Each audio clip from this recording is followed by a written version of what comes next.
प्यारे बच्चों, आज हम पढ़ेंगे vector form of Coulomb's law. यहाँ हम कूलम फोर्स को लिखेंगे विद डायरेक्शन। अब कूलम फोर्स को डायरेक्शन के साथ लिखने के लिए कुछ नोटेशंस की ज़रूरत होती है। आइए पहले समझ लेते हैं इन नोटेशंस को। जैसे कि force on Q1 by Q2, force को हम F से लिखते हैं, ऑन Q1 1 लिखते हैं, बाय Q2 2 लिखते हैं। इस तरीके से force on Q2 by Q1, F on Q2 2 पहले, तो इस तरीके से फोर्सेस को लिखते हैं। डिस्प्लेसमेंट को हम R से लिखते हैं, फ्रॉम Q1 1 पहले, displacement from Q2 to Q1 R, from Q2 2 पहले। Unit vector along R12 vector, R12 cap से लिखते हैं। Unit vector along R21 vector तो R21 कैप। R12 वेक्टर का मैग्नीट्यूड R12 लिख सकते हैं या फिर R is the distance between the charges. R21 vector के मैग्नीट्यूड को इस तरीके से या इस तरीके से या फिर R लिखेंगे। तो अगर आपको ये नोटेशंस लिखनी आ जाएं तो समझ लो कि कूलम फोर्स आप लिख सकते हैं विद डायरेक्शन। चलिए लिखते हैं। हम ये एज्यूम करते हैं पहले फर्स्ट केस में कि Q1 and Q2 are similar, means कि Q1 और Q2 या तो दोनों नेगेटिव हैं या फिर दोनों पॉजिटिव हैं। दोनों ही केसेस में ये चार्जेस Q1 और Q2 एक दूसरे को रिपेल करेंगे, फोर्स ऑफ रिपल्शन। तो लिखेंगे force on Q1 by Q2, F on Q1 1 पहले। हमने पिछले लेक्चर में पढ़ा था 1/4πε0 into Q1 into Q2 over R square. अब इसके साथ लिखनी है डायरेक्शन।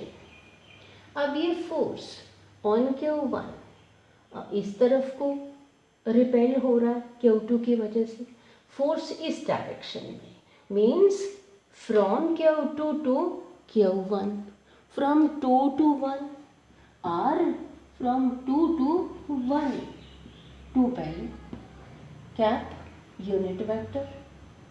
अब इस यूनिट वेक्टर को हम यहाँ मल्टीप्लाई कर लें R21 से, डिवाइड भी कर लें R21 से, मैग्नीट्यूड से। अब इसको यहाँ डायरेक्शन है, इसका मैग्नीट्यूड 1 और ये मैग्नीट्यूड है, तो मिला करके इसको क्या लिख सकते हैं, ये और इसको हम हटाते हैं तो हमारे पास ये आ गया।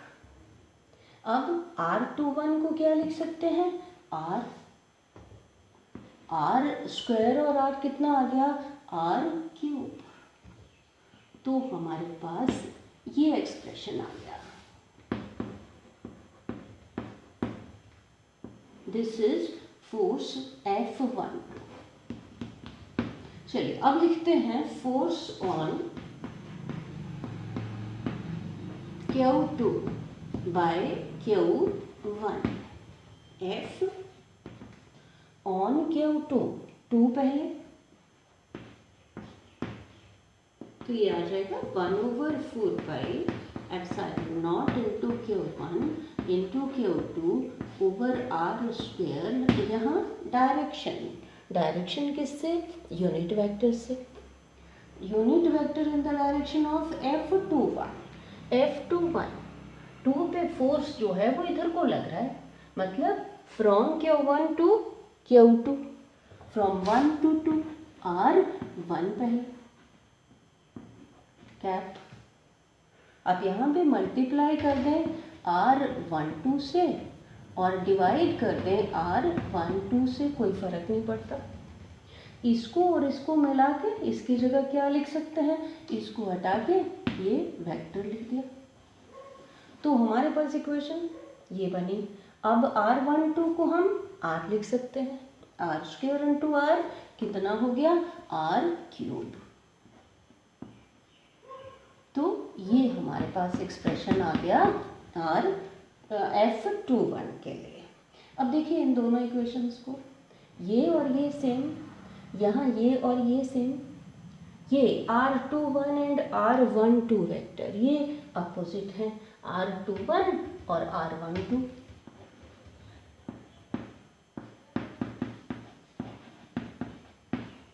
अब जब ये अपोजिट है तो नेगेटिव साइन आ जाएगा, बराबर तो है, r के बराबर है। Therefore F12 vector equal to F21 vector with negative sign.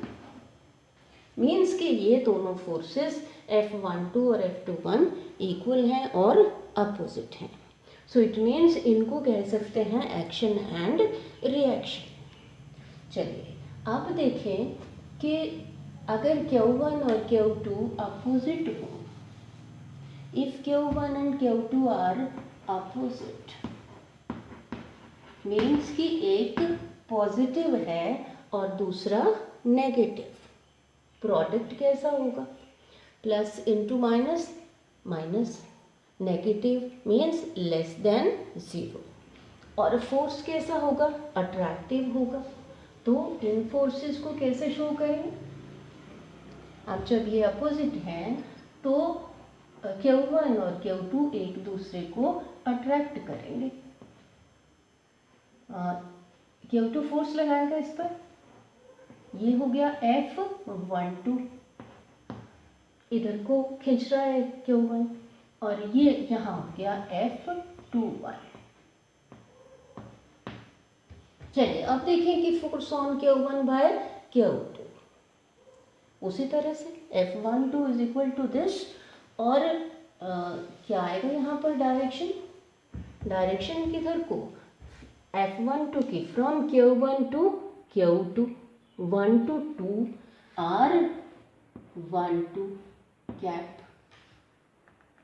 अब इसको मल्टीप्लाई कर दें R12 से और डिवाइड कर दें R12 से, इन दोनों को मिला के क्या लिख सकते हैं, ये हटा दें, ये आप जानते हैं। इसकी जगह क्या लिख सकते हैं, R, और R यहाँ स्क्वायर था पहले, तो R स्क्वायर और R कितना हो गया, R क्यूब। तो हमारे पास ये आ गया F12, ये इक्वेशन आ गई। अब लिखिए force on Q2 by Q1, कैसे लिखेंगे, ये हमारे पास कूलम्स लॉ। अब डायरेक्शन लगाने हैं, F21 means force on Q2 इस तरफ को है, from Q2 to Q1, from 2 to 1 R21। अब क्या करें, R21 से मल्टीप्लाई कर दें, R21 से डिवाइड कर दें, तो इसको क्या लिख सकते हैं मल्टीप्लाई करके, इसको हटा करके वेक्टर इसके ऊपर, ये आ गया। इसके जगह क्या लिख सकते हैं, R स्क्वायर और R कितना हो गया, R क्यूब। तो हमारे पास इस केस में आ गया, इन दोनों को देखें, ये और ये बराबर, ये और ये भी बराबर, यहाँ R12 यहाँ R21। अब ये R21 is equal to minus R12, opposite हैं और इक्वल हैं, तो ये फोर्सेस इक्वल और अपोजिट हो गए। चलिए अब समझते हैं, अब लिखते हैं coulomb force in terms of position vectors, position vectors of Q1 and Q2। और पहले कंसिडर कर लेते हैं, late Q1 and Q2 are similar. यहाँ इस डायग्राम में देखेंगे, सिमिलर मीन्स दोनों या तो नेगेटिव हैं या पॉजिटिव। दोनों ही केसेस में ये रिपेल करेंगे। तो कैसे लिखें? Force on Q1 by Q2, F on Q1 1 पहले equal to 1/4 pi epsilon naught Q1 into Q2 over distance between the two. अभी लिखेंगे, यहाँ डायरेक्शन बतानी है। R1 क्या है? पोजीशन वेक्टर ऑफ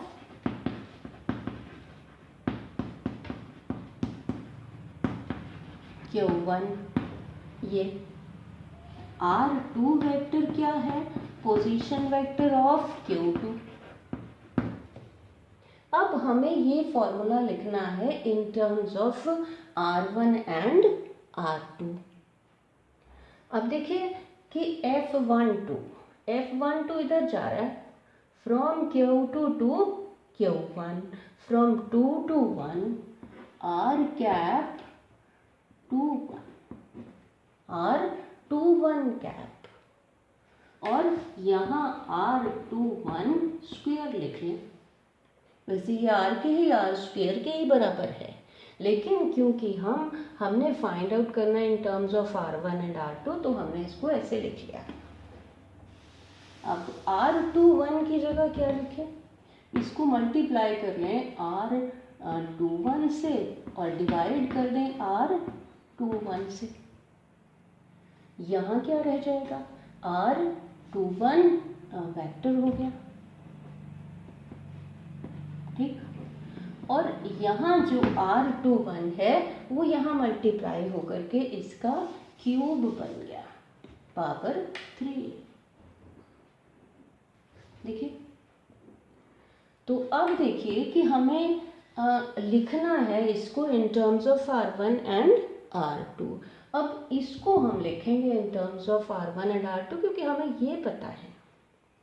यहाँ देखिए ट्राइंगल में R21 किधर को है?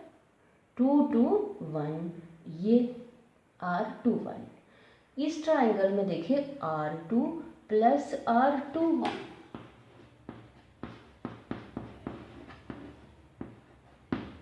फिर से देखिए R2 एंड R21, ये they are in same order, must be equal to R1 according to triangle law of vectors। तो यहाँ से R21 वेक्टर को निकालिए, R1 vector minus R2 vector, ये इधर आ गया। इसकी जगह क्या लिखें? R1 vector minus R2 vector.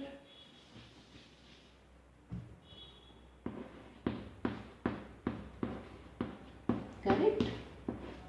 और इसकी जगह पे R21 की जगह क्या लिखें? R21 की जगह R1 vector minus R2 vector, और इसका पावर कितनी आ गई? 3। तो हमारे पास ये एक्सप्रेशन आ गया। अब देखिए कि find out force on Q2 by Q1। F on Q2, 2 पहले, equal to 1/4 pi epsilon naught into Q1 into Q2 over square of the distance. अब हमें लिखना है F21, इसके ऊपर फोर्स ये लग रहा है इस तरफ को, Q1 इसको इस तरफ को रिपेल कर रहा है, means from Q1 to Q2, from 1 to 2, R1 पहले, R1 to 2 कैप, और यहाँ क्या लिखेंगे? Square of the distance, R12 का स्क्वायर। अब देखिए इसको मल्टीप्लाई कर लें R12 से और डिवाइड कर दें R12 से। इसको और इसको मिला के क्या बना? r12 वेक्टर, और इसको क्या लिख सकते हैं, ये r12 और r12 ये क्या हो गया, क्यूब। हमारे पास यहाँ पावर 3 है। अब हमारा काम क्या रहेगा, r12 वेक्टर ये हमें पता नहीं है, इसको हमें लिखना है in terms of r1 and r2। कैसे लिखें, r12 1 to 2 ये वाला वेक्टर, r1 और r12 सेम ऑर्डर में है, r1 प्लस r12 किसके बराबर होने चाहिए, third side of the triangle r2 vector. तो यहाँ से r12 वेक्टर निकालें, r2 vector minus r1 vector, ये r1 इधर आ गया। अब यहाँ क्या करें, r12 वेक्टर की जगह ये r2 माइनस r1 वेक्टर, यहाँ भी r12 की जगह क्या लिखें, सेम।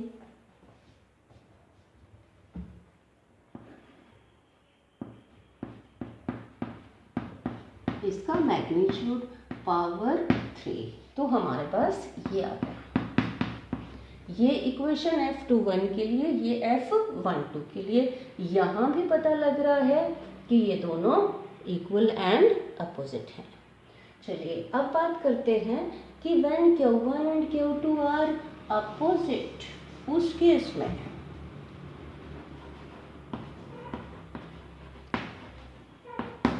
चलिए लिखते हैं force on Q1 by Q2, F on Q1 1 पहले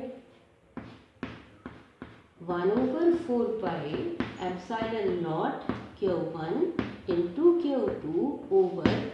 अब जब ये अपोजिट हैं, यहाँ देखिए एक पॉजिटिव एक नेगेटिव, तो प्रोडक्ट कैसा होगा, नेगेटिव, और product will be less than 0।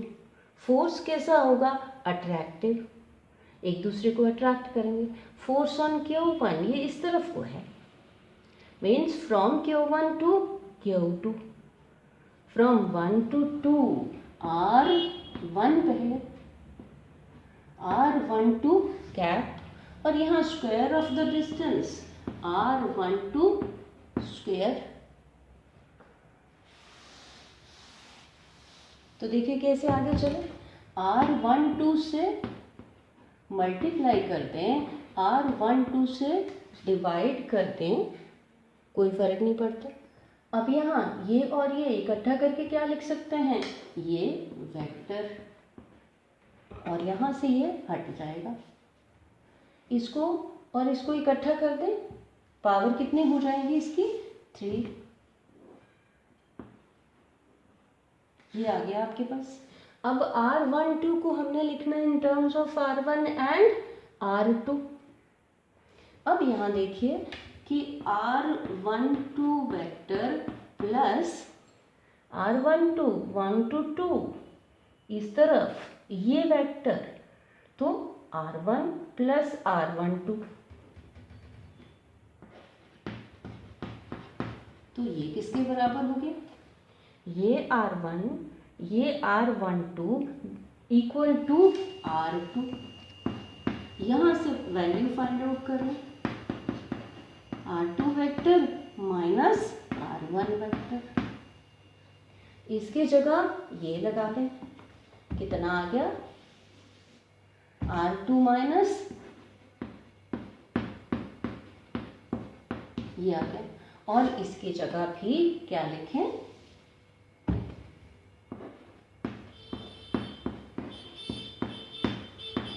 Power 3। तो हमारे पास ये फोर्स आ गया 1 F12। चलिए अब लिखते हैं F21, force on Q2 by Q1, F on Q2 2 पहले equal to 1/4 pi epsilon naught Q1 into Q2 over, लिखेंगे square of the distance force किस तरफ है, अपोजिट है। ये Q2 पर फोर्स इस तरफ को लग रहा है, from Q2 to Q1, 2 to 1 R21 cap, correct, divided by square of the distance R21 square. अब क्या करें, R21 से मल्टीप्लाई कर लें, R21 से डिवाइड कर दें, कोई फर्क नहीं पड़ता। इसको और इसको इकट्ठा करके क्या लिखें, ये वेक्टर हो गया, इसको हटा दें, इसको यहाँ इकट्ठा करके पावर कितनी हो गई 3, तो हमारे पास ये इक्वेशन आ गई फोर्स के लिए। अब क्या काम है कि इसको हमने लिखना in terms of R1 and R2, क्योंकि हमें यही पता है, हमें R21 नहीं पता, R1 और R2 की फॉर्म में लिखना है। अब R21 प्लस, अब देखिए कि R21 किधर है, 2 to 1, ये इधर R2 के साथ R2 प्लस ये R2 वेक्टर, ये R21 equal to triangle law से इक्वल टू R1 वेक्टर, यहां से निकालना R21 vector minus R2 vector. इस इक्वेशन में R21 के लिए सब्स्टिट्यूट कर दें, R1 vector minus R2 vector. यहाँ पर भी R21 की जगह क्या लिखें, R1 vector minus R2 vector, इसका मैग्नीट्यूड और पावर 3। तो देखिए कि ये दूसरी इक्वेशन आ गई F21 के लिए। तो देख लें कि ये और ये बराबर, ये और ये, यहाँ R2 माइनस R1, यहाँ R1 minus R2, it means कि F12 और F21 are equal and opposite. So बच्चों इस तरह से लिखते हैं कूलम्ब फोर्स को विद डायरेक्शन। Thank you.